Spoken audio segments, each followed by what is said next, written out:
প্ৰথম প্ৰতিক্ৰিয়াটো এটাই যে গৌৰৱ গগৈ যদি সঁচাকৈ পাকিস্তানৰ এজেণ্ট হয় তেতিয়াহ'লে তেওঁক আজিয়ে জেলত ভৰাব লাগে আৰু জেলত ভৰাই তেওঁ যাতে জীৱনত কেতিয়াও ওলাব নোৱাৰে, আকৌ যাতে পাকিস্তানক কেতিয়াও সহায় কৰিব নোৱাৰে তাৰ কাৰণে ব্যৱস্থা কৰিব লাগে যদি পাকিস্তানৰ এজেণ্ট হয়। কিন্তু যদি পাকিস্তানৰ এজেণ্ট নহয় আৰু আমাৰ হিমন্ত বিশ্ব শৰ্মাই তৈয়াৰ কৰা এজন নাটকৰহে এজেণ্ট, তেতিয়াহ'লে বেহেৰবাৰী আউটপোষ্ট চোৱাৰ নিচিনাকৈ আমি মাজে মাজে এনেকুৱা ধৰণৰ প্ৰেছ মিটবিলাকে চাই থাকিম আৰু হয়নে নহয় আপোনালোকে কওক।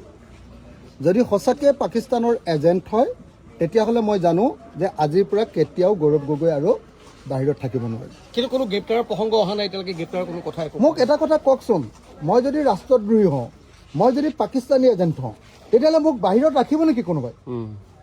কোনোবাই বাহিৰত ৰাখিব নেকি? মইতো প্ৰত্যেক দিনাই নহ'লে ৰিপৰ্ট দি থাকিম পাকিস্তানক, আমাৰ ভিতৰৰ দেশৰ খবৰবিলাক দি থাকিম। একদিনৰ কাৰণে কোনোবাই ৰাখিব নেকি? কোনোবাই আপোনাৰ পাকিস্তানী এজেণ্টক বিৰোধী দলপতি হিচাপে লোকসভাত ভাষণ দিবলৈ দিব নেকি? আপোনালোকে নিজেই কওক। তেতিয়াহ'লে মইতো ভাবোঁ যে যদি গৌৰৱ গগৈ পাকিস্তানী এজেণ্ট হয় তেতিয়াহ'লে 1 নম্বৰ কথা আজিয়ে গ্ৰেপ্তাৰ কৰিব লাগিব, 2 নম্বৰ কথা তেওঁ সাংসদ পদ কেঞ্চেল হ'ব লাগিব, তেওঁ কংগ্ৰেছ দলৰ বিৰোধী উপদলপতি হিচাপে যিটো পদত আছে সেই পদৰ পৰা চৰকাৰে খেদাৰ ব্যৱস্থা কৰিব লাগিব আৰু তেওঁক চিৰজীৱনৰ কাৰণে এনেকুৱাকৈ জেলত দিব লাগিব বা ফাঁচি দিব লাগিব যাতে কোনো দিন অসমৰ কোনো মানুহ, ভাৰতৰ কোনো মানুহে যাতে কেতিয়াও কোনো পধ্যে যাতে এনেকুৱা পাকিস্তানৰ এজেণ্টগিৰি কৰিব নোৱাৰে। কিন্তু যদি গ্ৰেপ্তাৰ নকৰে তেতিয়াহ'লে কি বুলি ক'ম? আৰে মোক যদি আপুনি গম পালে যে মই পাকিস্তানৰ এজেণ্ট, মই পাকিস্তানক খবৰ দি থাকোঁ, তেতিয়াহ'লে মোক আৰু এজেণ্টগিৰি কৰিবলৈ সময় দি থাকিব নেকি আপুনি? আমাৰ দেশৰচোন চব খবৰে দি দিব এনেকৈ, হয়নে নহয় কওক? সেইকাৰণে মই কৈছোঁ যে হিমন্ত বিশ্ব শৰ্মাৰ বেহাৰবাৰী আউটপোষ্ট এই থিয়েটাৰখন, এই চিনেমাখন চাই আমনি লাগিছে। মইতো বেহাৰবাৰী আউটপোষ্ট অকল জেলত থাকোঁতেহে চাইছিলোঁ। জেলত ওলোৱাৰ পাছত মন নাযায়, একেকেইটা কথাকে দি থাকে, একেকেইটা কাহিনীয়ে দি থাকে। একেখন চিৰিয়েল কিমান চাই থাকিম আৰু মানুহকেইটাই নতুন বুদ্ধিদীপ্ত কথাও ক'ব পৰা নাই। একেকেইটা কথাই।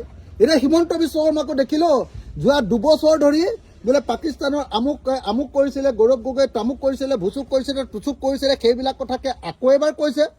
আকৌ সেইবিলাক কথা ক'বৰ কাৰণে দিল্লীৰ পৰা 30জন সাংবাদিকক এৰোপ্লেনত লৈ আহিছে, 5 ষ্টাৰ হোটেলত খুৱাইছে, বোৱাইছে, পিন্ধাইছে আৰু পইচাও দিছে যদি সেইটোও নাজানো, কি দিছে সেইটোও নাজানো।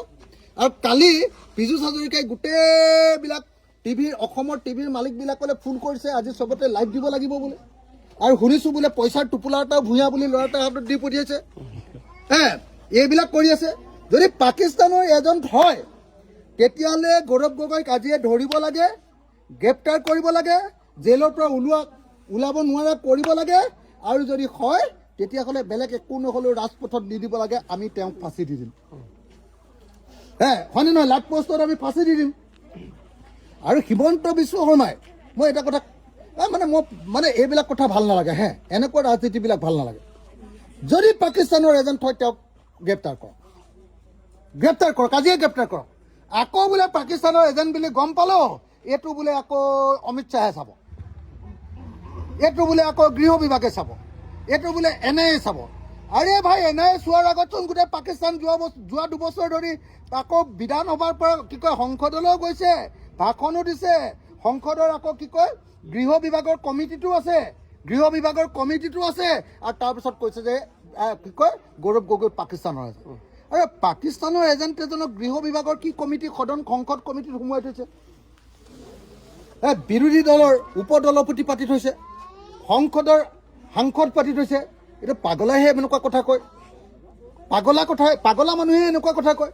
গতিকে সঁচাকৈ যদি গৌৰৱ গগৈ সঁচাকৈ পাকিস্তানৰ এজেণ্ট, আজিয়ে ধৰক, আজিয়ে গ্ৰেপ্তাৰ কৰক, আজিয়ে ফাঁচি দিয়ক, আৰু নহ'লে বা আজিয়ে পাকিস্তানলৈ তেওঁক ঘূৰাই পঠিয়াই দিয়ক, হয়নে নহয়?